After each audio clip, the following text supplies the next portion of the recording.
Good morning. Hearing Takashi speak, I'm reminded of my sensei Shin, who used to say before a major presentation, "Remember, Pascal-san, think before you speak." And I'd say, "Thank you for wisdom, Shin-san." So, I'd like to begin with a quote from a Stoic philosopher, Epictetus, which I think is germane. "It is difficulty which shows what people are. Therefore, when a difficulty befalls you, remember that God, like a trainer of wrestlers, has matched you with a rough young opponent. For what purpose, you may ask? Why, so that you may become a wrestling champion." Now, what does this have to do with our conference today? Well, first of all, you as leaders need to frame reality. So Epictetus faced great difficulty in his life. He framed it in a very compelling way. You too have to frame the challenges your organizations are facing in such a way that people are pulled into the future. It's a pull system, really. Secondly, good companies prosper in hard times. Toyota in 1950 was almost bankrupt. In the early 90s, Caterpillar and IBM were in catastrophic shape. The late 90s, Procter & Gamble was facing very serious difficulties, and they used the difficulty to spur them on, to improve. So, as Dan pointed out earlier this morning, we have a chance to use our current difficulties in a very profitable way to get much stronger.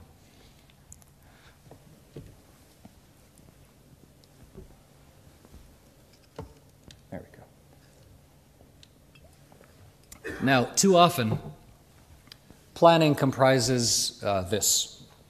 Have you had the experience where smart, capable people in a room have developed a strategy which comprises 50, 70, 100 slides, and in our gut we know they don't have a lot of meaning and nothing will come of this, but we do it every year, so we'll just keep doing it. What's the thinking that underlies this picture? Well, first of all, complexity is profound. It must be important. There are 100 slides and the font is very small and there are confusing graphics. It must be important. Lean thinking, as Dan pointed out, takes the opposite approach. Simplicity marks the end of a process of refining. Complexity is a crude state. The second mental model this reflects is more is more. Let's press all the buttons. Something is bound to happen. Lean thinking is less is more. What are the top three? As Takashi said, what are the top three? As we'll see, that takes great skill and great insight. And the third mental model this reflects is planning means looking at screens with lots of data on them, as opposed to go see for yourself. Of course, understand the data. Engage your left brain, but also engage your right brain. Go and see. Go to the Gemba, the real place, the lab, the loading dock, the design factory, the customer site. What do you see? What do you see on the loading dock? I see 50 forklift trucks, and only 2 of them are moving and adding value. I see tons of finished goods inventory. I see people wandering around aimlessly. Oh, okay, what does that mean? Okay. Now, the foundation of strategy deployment is the scientific method. And as Jim said, we don't reject hypotheses in management, whereas in science, we almost always do. So what does that mean? It means we don't grasp the situation. And that means not just analyzing. We have to engage our left brain, as I said, but it also means engaging our right brain by going to see and by this knowledge, tacit knowledge you develop through continuous experimentation.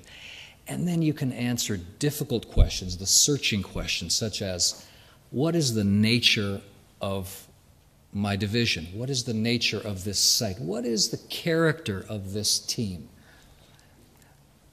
Those are not necessarily measurable, but they are just as important. So grasping the situation means left brain and right brain, and the result of that, hopefully, is a compelling story. Strategy is storytelling, and that's one of the ways you engage people and pull them into the future.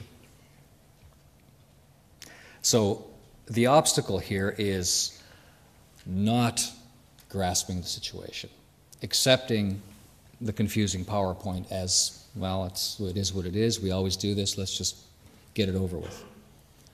Now, a related image is this here, which expresses a powerful idea that the DNA of strategy deployment of the lean system is the scientific method, and that DNA is replicated at smaller and smaller levels of magnification. So in chaos theory, they talk about broccoli as being an example of a fractal.